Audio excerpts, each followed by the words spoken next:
I recognize there's a good deal of difference of opinion, and I also recognize that we may not be helping it much to take it from one bureaucracy to another.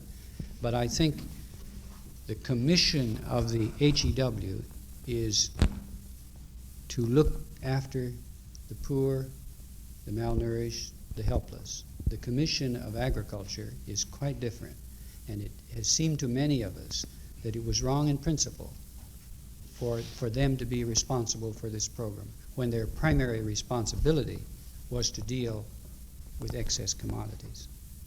I grant you, I think there's something like 22 foods, many of which USDA goes out and purchases, have no relation to excess commodity. The distribution defects,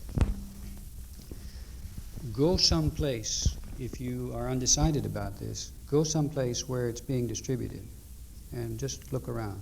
That's the best way. Some are good and some are worse. No, it's part of their system, however, I guess we'd have to say. We may be quibbling about their responsibility for it. And I would agree with you that perhaps HEW won't do it any better. I really believe that we are moving steadily toward a distribution of not commodities, not food, not stamps, but money. I think that's the only really decent way to do it. That's the way most other nations are doing it. There's something a little in this, a little hard for Americans, I think, still to accept.